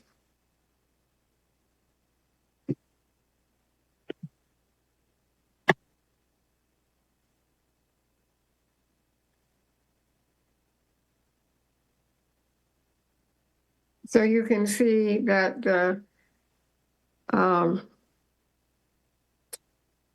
back of the house is very close to the resource area, and there's really not any space between it and the resource area to do any planting. And where Ed has his arrows going shows where the mitigation planting that is being offered would go. So with that, commissioners, John. Brian, two things. First, as I read this, and I think what you just said, the mitigation where it's being located and the amount would give us a fully restored 50. Is that correct or not correct? To the maximum extent feasible, all remaining area within that 50-foot buffer zone would be converted to. But it would still not give us a fully restored 50 because of the current. Okay. Yep. So that's why you need. The house is in the 50. Right. That's the point I was trying to make, please. Thank you. So you are asking for a waiver. I mean, an option to that for the commission to consider is for a fee in lieu of for the balance. That's an option to be considered. I did notice when I was out there, and I actually mentioned it to Brian because of that, if you look to the right side of the house as you're facing it, there was a tremendous amount of water flowing through some kind of a pipe, going into another pipe, and then going into the resource area. And that really caused me great concern. I don't know where this massive amount of water in the time I was there, it bubbled up probably 3 times. So I'd like to ask Brian what that is and where it's coming from. Yeah, I was able to get an answer on that after you had reached out. So that is a discharge from a sump pump. I believe a couple years back, the owner of the property they were having just issues with water in the basement. It's a full basement right up against that salt marsh. It's actually a walkout, believe it or not, at one point. So they were dealing with water in the basement and installed a drainage system down there with a sump pump. And that is what you were seeing coming out of that pipe, was just the discharge from the sump pump. And that water is going, where that discharge is going where? That goes out the back of the property through that pipe that you may have seen, and then towards the wetlands there. So it's going into the salt marsh? That's correct, yep. That's where it's directed to the discharge of the pipe. So my question is there something that can be done about that? Some kind of drainage system or in-ground drain or something? Yeah. Again, Pete said, maybe you have some scientific background that will tell me whether you think it's a concern or not. If you don't think it's a concern, I'll let it go. But well, so again, it's since no one's testing this water, but I suspect it's nothing more than Brian, you could confirm this. It's groundwater seeping in through basement cracks and things. Yes. As far as I'm concerned, yes. Yep. And there is the washing machine is not hooked to this. And this has got nothing to do with any of the septic system or anything like that. If that's the case, and there is nothing, no toxics or anything in the basement, again, I can't know that, then it should be very clean. But Abbo, if there's anything in that basement that would add to the water, making it less than anything but groundwater seepage, then it does present a problem having direct discharge. Now, I noticed, again, I was in awe at how much water was being forced up into the ground and then down through that pipe into the wetland. I mean, in probably a matter of 10 or 15 minutes, it blew up water 3 times. I was in awe of that. But as I say, Peter, if it's just rainwater that was getting in from the storm last night, you know, then I'll let it go. But I just don't know, and that's why I'm bringing up the issue. So if it was this morning or today that you saw that, yes, it was. Yeah, it was. We had a serious amount of rainfall. Yeah, we sure did. In West Barnstable. So, absent or with a confirmation from the agent and through the homeowner that this is nothing more than just rainwater seepage in, then it really shouldn't be a problem except for concern for erosion. And I don't think that's much of a worry. Thanks, Peter. Brian, any comment from you with a Yeah, like I said, it's my belief that it's just a sump pump, probably running overtime in the rain last night, and just it's been a seasonably wet season. And I don't believe the home is occupied at the moment or today while you did your visit. So there was no one there today. I ring the bell. Yeah, so that just further confirms there wouldn't be any laundry or anything else tied into that. The septic is located in the front of the property. The tank and the leaching pit's there. So fairly certain it's the sump pump. Okay. All right. Thanks, Brian. Sure. George. Yeah, thanks, Luis. 2 comments. One is, it was quite obvious to me that it's a constrained site. But secondly, I'm still a little worried about this sump pump. Ed, do we have, is there, I know there's probably no regulation regarding sump pump discharges, but can you comment on that? Yeah, so generally we consider sump pump discharge to be essentially groundwater that is just being pumped from the home out back into the wetland system. So generally speaking, we don't have a concern with the sump pump. There was I think the commission approved a project with another sump pump that was running over at I think it was like Hyannis Avenue or March. We also had one in Barnstable too. Yeah, I remember. Yes. And then a couple in Barnstable. Yeah. Okay. Thank you. Yeah, I'm good. Thanks. Okay. Commissioners, anyone else? Your hand's still up, John. Are you? No, I'll take it down. How do I lower it? There it is. Okay. Comments from the public? Seeing none. Okay. Let's see. So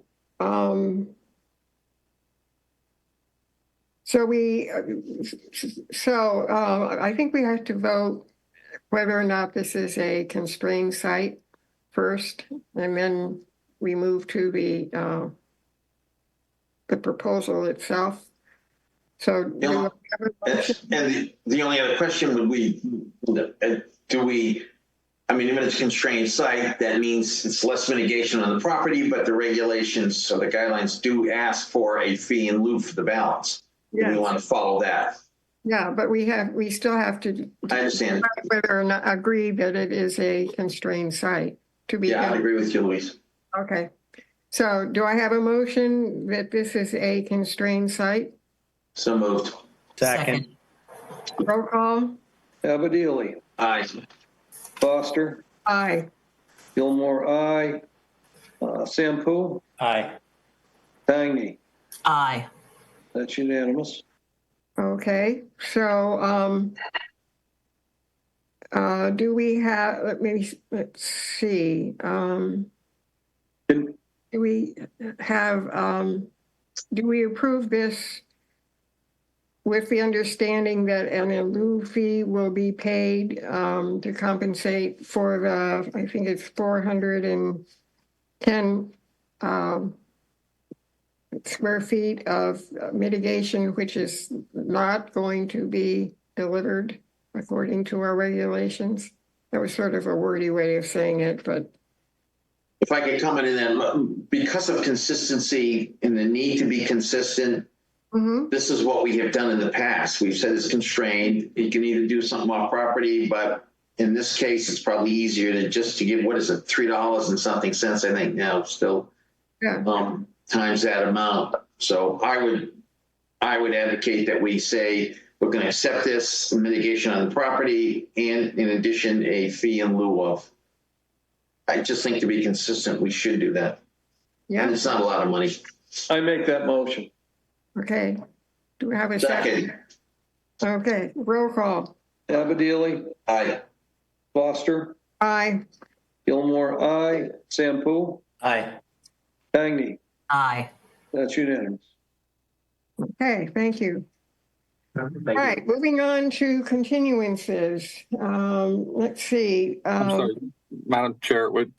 So that last one was for both acceptance of the project as proposed. Is that correct? And the in lieu fee, both together. Okay. Thank you. Yes.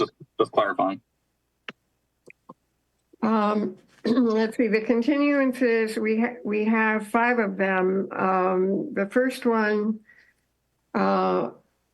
everyone and George is included in that one. For the remaining 4, George is not part of the quorum. And at that point, I believe he's going to leave us, and Angela is going to take over as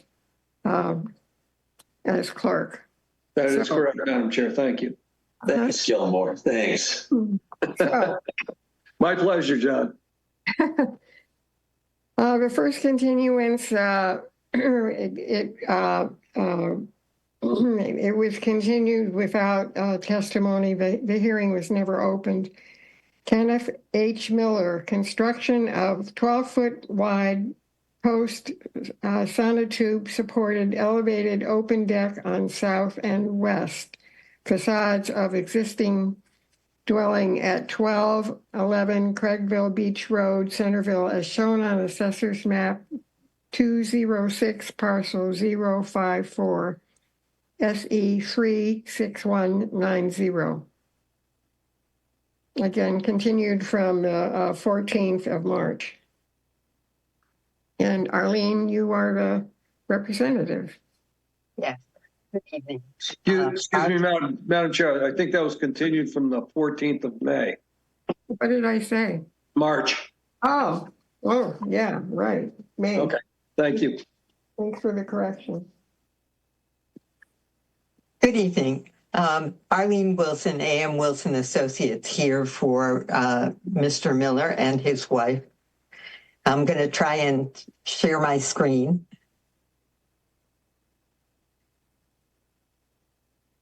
Bingo. You're getting real good at this, Arlene. I'll tell you, if I didn't have my daughter to set it up for me first, I'd be lost. This is the Miller's property. I think probably most of you have driven by it 1,000 times. This big white federal building on Craigville Beach Road. It, for years, was a bed and breakfast. The Millers bought it very recently and are going to use it for a single-family home. When we first filed this, they were proposing a deck on the south side of the building, which would connect with a sun porch that's on the south.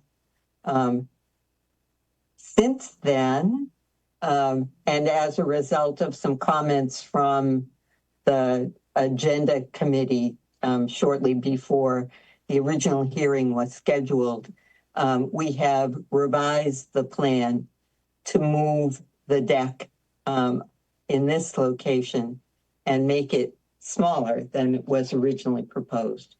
So this lot is about 7/10 of an acre. It has for its westerly border a tributary to the Centerville River called Broad Creek. And for as long as I've been in town and done this work, it's the first time I ever knew that thing had a name there. So we've got a 200-foot riverfront, which encompasses the entire lot. There is a salt and brackish marsh that takes care of most of the westerly portion of the lot. The house itself was built in the late 1800s and apparently moved to this site in 1936 and has been essentially in the same location ever since, except that this little connector piece was built between what is now the garage and the main house decades ago, but not as early as 1936. The site sits in several different flood plains. So it's 14 adjacent to the river, 13 for the westerly portion of the house, 12 for the easterly portion of the house out to the street. So they can't turn around on this site without wetland involvement. It also appears that when the house was moved, it was put on a fill platform in the marsh. For anybody who is a history buff and a map buff, the old Walling 1856 maps of town do in fact show marsh in this location. So I think that fill was probably placed at least partially to build Craigville Beach Road, and then perhaps extended in the 1930s when the house was moved here.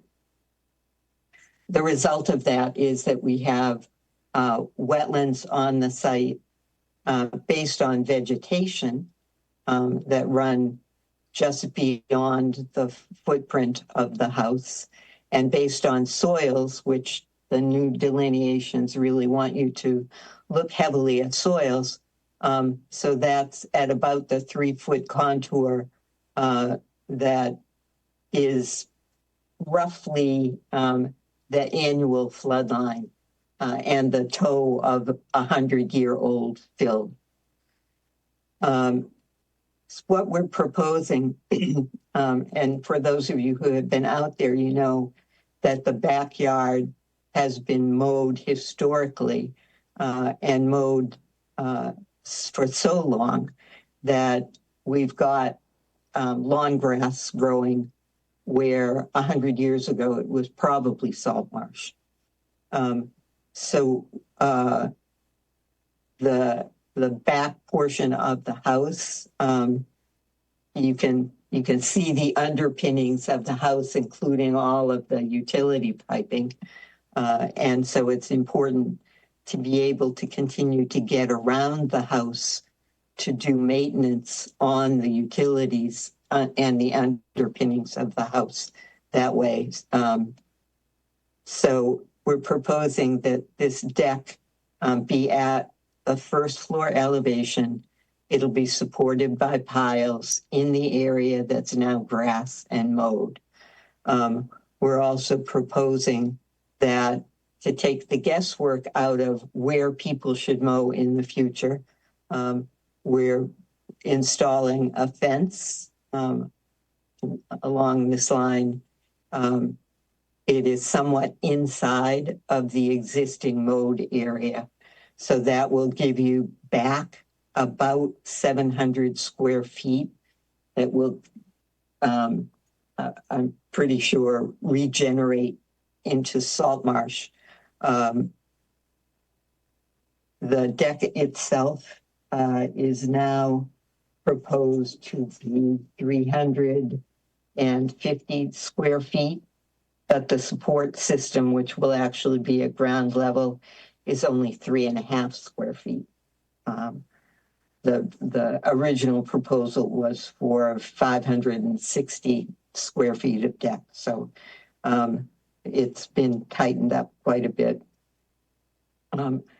There is a question as to how you want to treat this in terms of your mitigation. I think the 700 square feet that will no longer be mowed probably should be considered as the project mitigation. And if we're talking about 13.5 square feet of post support system, that would require 54 square feet of mitigation. So we're well over that. The deck is about 6 feet above ground level. So it will be possible to continue to grow vegetation under it. And I would be happy to try and answer any questions you might have. I do have some pictures of what the backyard looks like now. So you can see the mowed area here. And this is the area underneath the house. You can see some of the exposed piping that we need to continue to be able to get at. Arlene, what's the date on the plan? The revised plan is dated 5/13/24. Okay, thank you. We also have a letter from an abutter, Bernard LeBeau, who is concerned about the sump pump effluent landing in his yard. We don't deal with abutter kinds of issues, and so I think we would advise him to work it out with the neighbor at this point. But that's not something that we are concerned with, although I know it's important. So, were you going to say something, Arlene? I was just going to say that Mr. Miller called me this morning and is aware of the neighbor's concerns and is more than willing to work that out with him. If we need additional review from the commission for the solution to that, we'll either take it up with Darcy as an administrative review or come back for a revised plan at some point. Okay, great. All right. So, commissioners, George. Yeah, thank you. Yeah, Arlene, thanks for shrinking that deck down. I like the fence line being pulled back. I like the increase in salt marsh is going to grow back, so I'm in favor of this. Okay, great. Angela. Yeah, I agree with George. Thanks for working with us. We talked about this a lot the last time, but you did a lot on what little we could do here, so I appreciate it. Thank you.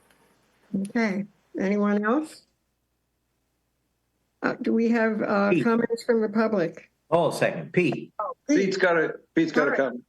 So yes, well, as you let this marsh go back, just make sure it's not Phragmites. Thank you. I agree with that, Pete. We'll do our best. Okay. Public comment. Seeing none. Do I have a motion to approve this plan as described on the revised plan dated May 13th, 2024? So moved. Second. Roll call. Abadili. Aye. Foster. Aye. Gilmore, aye.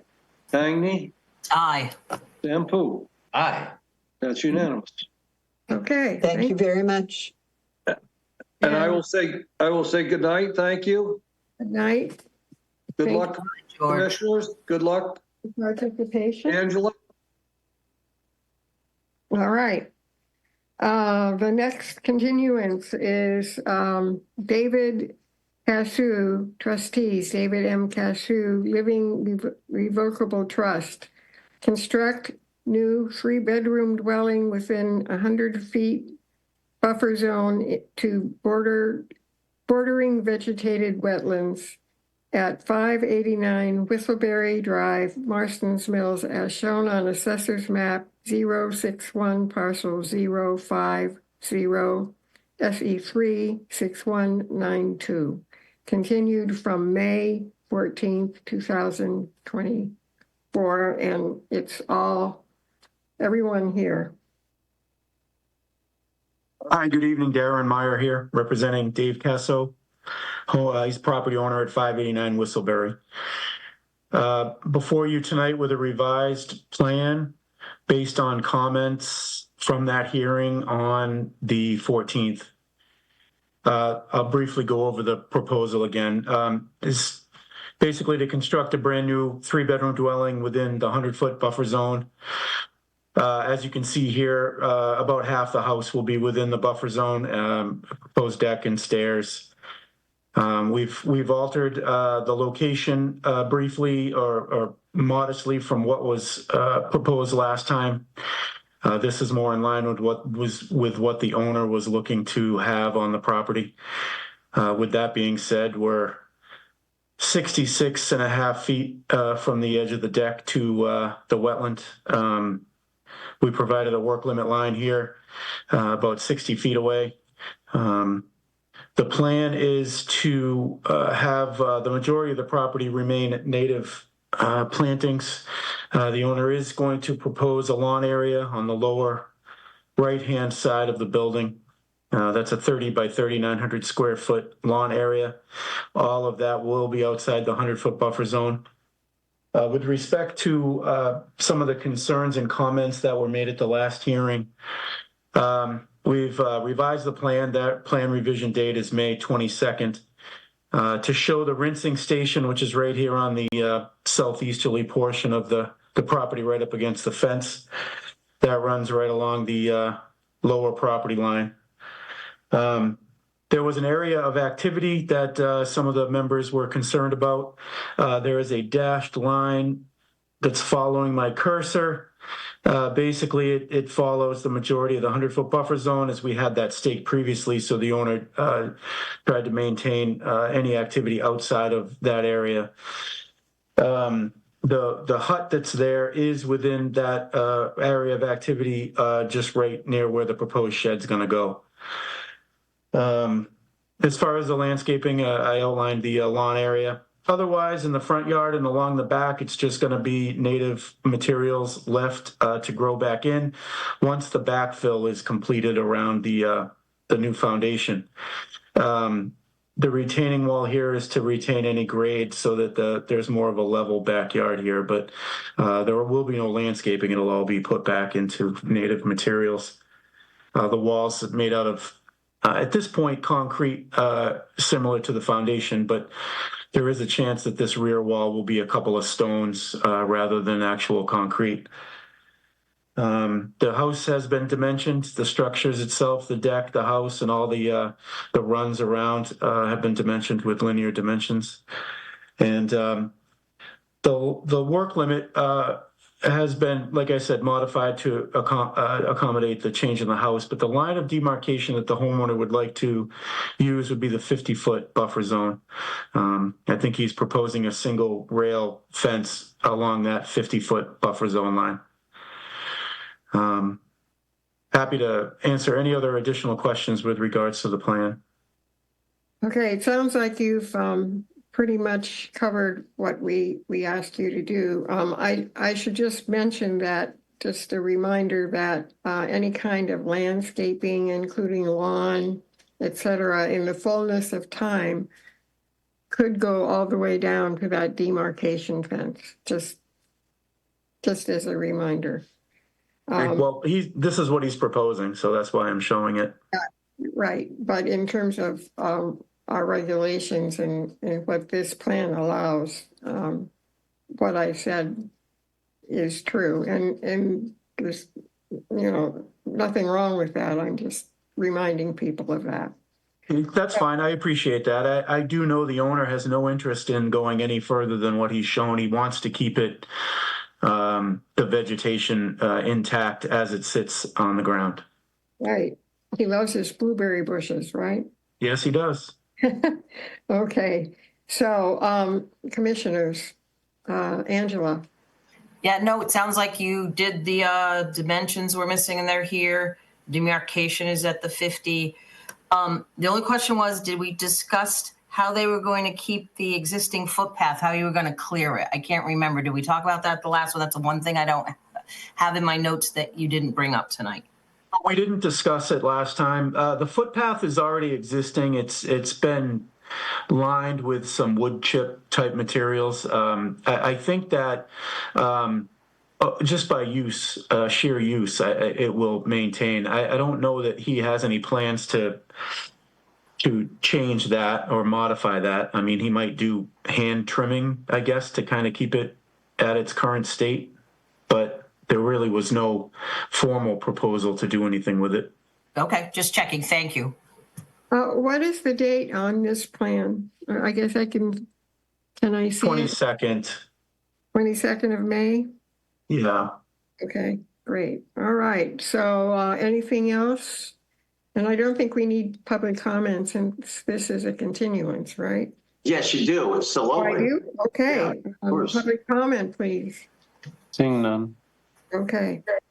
So do I have a motion to approve this project as described on the plan dated the 22nd of May, 2024? Do I have a motion for that? So moved. Second. Roll call. Abadili. Aye. Foster. Aye. Gilmore's left. Tagny, aye, and Sampu. Aye. That'd be all four of us that are here. Unanimous. Thank you. Good luck with your project. Thank you very much. All right. The next continuance is Town of Mashpee. Proposed maintenance dredging at the existing approach, inner, and 1916 channels within Pompanesett Bay that extends into Barnstable, SE 36191. There is a request for a continuance given that the applicants have not yet heard from DMF.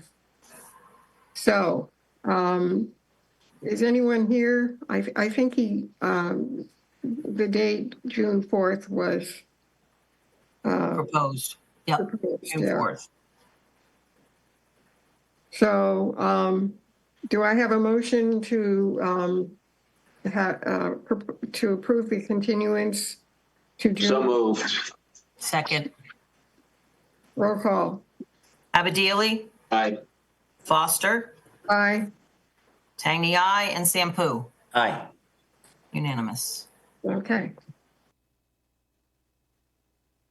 The next continuance is Eugene and Margaret Curley to raise and replace existing single-family dwelling at 18 Sailor Way, Centerville, as shown on Assessor's Map 230, parcel 095, SE 36185.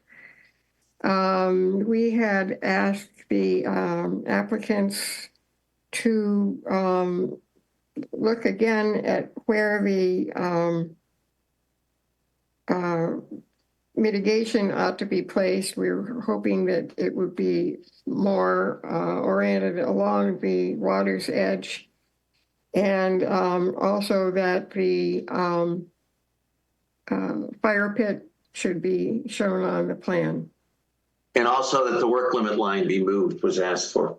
Oh, okay. Yes, thank you. So Dan, I think you're up.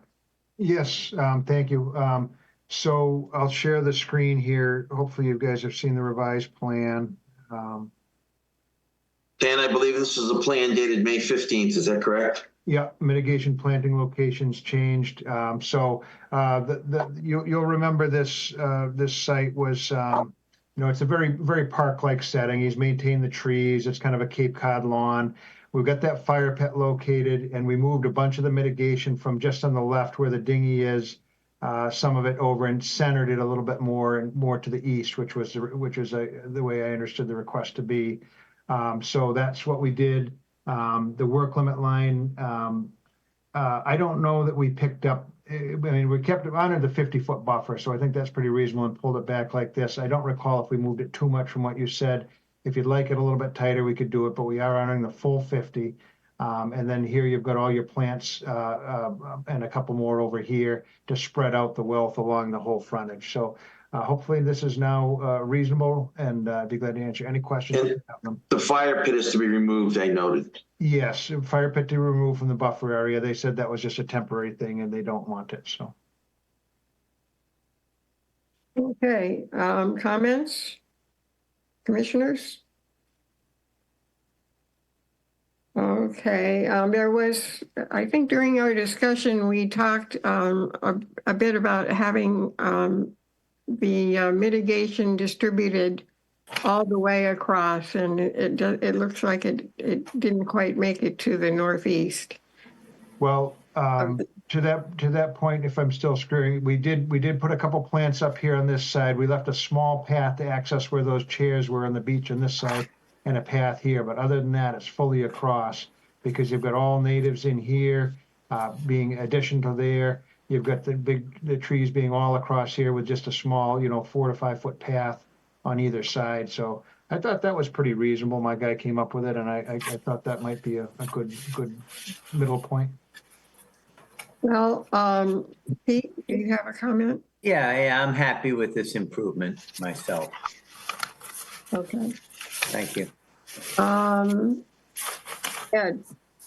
I would strongly suggest that you continue to spread the mitigation planting out. I believe Darcy was very specific in that as well in her opinion last time, and I would concur with that. I think there's, instead of clumping it around the tree, you could certainly spread that out and include more of the buffer strip immediately next to the wetland boundary. That I think would be a much better and more efficient way of planting, conducting mitigation planting. All right, but we were saying that we could leave that beach area, correct? And they didn't want to completely block off the view was I think how we had said, but you're saying so just a little more along in that area over there. Yeah, I think spreading it out. Yeah, it's already a pretty native site, and so we're going to make this island much bigger, plus infill a little bit over there. I mean, it's a pretty good looking site right now. It's a very natural little bit of beach. You say we weren't going to do that, but I mean, I think it's not planting on the beach. It's planting land above the beach. Is what Darcy was talking about. Am I correct about that, Ed? Yeah, it's above the planting. We aren't considering it on the beach area itself, and I don't know if I'd even want to call it a beach because I don't know if it's really a beach. But well, no, but I mean it's sandy. The turtles probably like it. Right, but not planting there, planting landward. Up where the chair is. But that's what we're proposing, is make a great big island out of all this, put a couple more over there. But you're saying just like cut it straight across? Yeah. Yeah, I would fill that hole, that big gaping hole that's in between the tree and the left side or the east side of the property. Couple in there. Yeah, I mean, I would fill that and take. All right, so then we'll just walk down here and then walk across to get to it rather than go through this way. That'll be all right. Yeah, we'll do that. All right, if that could be a condition, we'd be happy to infill that little area. I think maybe we have it as a condition, approval by staff. Sure. Yeah, right. We can fill that in a little bit. Okay. Do I have any public comment? Excuse me. Sorry. Louise. I think I've got my hand up there, hopefully. I just want to add, because again, Dan, you used words that I strongly disagreed with last time, like we're trying to punish them or whatever, which was not the case. I think what Ed and Darcy were asking for, and what I would be asking for, is just absolutely fair and reasonable. It is a wide open piece of property, not asking you to block the beach, but I would strongly support what Ed and Darcy is saying, that we need to spread those out and not clump them there. That's the whole idea of trying to protect that resource. So I would push Ed and Darcy to make sure that any revised plan meets that criteria, and if not, to bring it back to the commission.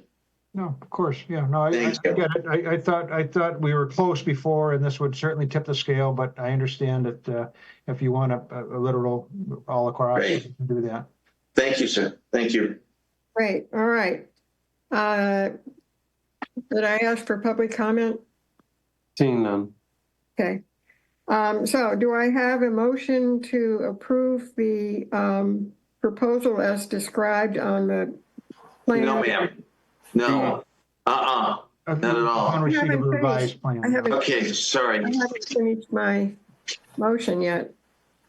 Or as described on the plan dated the 15th of May on the with the qualifier that the mitigation will be spread out more evenly along the resource edge, and that it is approved by staff. I would modify that, if I could suggest that we would approve this subject to receipt of a revised plan showing the vegetation spread out and approved by staff. They have to submit a revised plan, so not approve this plan. All right. Yeah. All right, fine. Do I have a motion for that? So moved. Second. Okay, roll call. Abadili, Aye. Foster, Aye. Tangney, aye. Sampu, Aye. unanimous. Okay, thank you. Excellent. Thank you for your time on that. We'll get that right in. The last continuance is Susan Schink. Proposed construction of a deck and staircase down to Long Pond. The proposed structure will replace an existing multi-level deck and patio area and will be entirely within the footprint of the existing deck and patio area at 52 Harrison Road, Centerville, as shown on Assessor's Map 229, Parcel 074, SE 36187. Dan Ojala from Down Cape again. So this one, I'll share the screen. It was continued just for the one little edit to the plan, and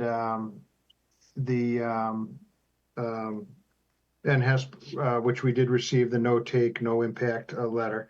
And so it was just that note that the existing gravel and concrete to remain in place under the deck. And I think that was a good call, because pulling that up will cause more disturbance than leaving it in place. It's acclimated for many years like that. So that was the only note on that one, and I'd be glad to answer any questions if you have them. Let's see, we have a letter from DMF and also, I think, NHESP saying that this is not going to represent a taking. And let's see, what is the date on the revised plan? Revised May 15th, 2024. Okay. So, commissioners, discussion? None? Comments from the public? Seeing none. Okay. Do I have a motion to approve this plan as described on the plan dated May 15th, 2024? So moved. Second. Roll call. Abadili, Aye. Foster, Aye. Tangney, aye. And Sampu, Aye. unanimous. Thank you. Really appreciate your time. Thank you. We have minutes from April 30th, May 7th, and May 14th. Angela? Can we do those all together? Yes. Yes. Okay. Abadili, No, you're going to make the motion to approve the minutes, Angela. motion to approve the minutes for April 30th, May 7th, and May 14th. Second. Roll call. Abadili, Aye. Foster, Aye. Tangney, aye. Sampu. Aye. Approved. Okay. Our next hearing is at 3:00 on June 4th. Do I have a motion to adjourn? So moved. Second. Roll call. Abadili. Aye. Foster. Aye. Tangney, aye. And Sampu. Aye. We are adjourned at 8:40.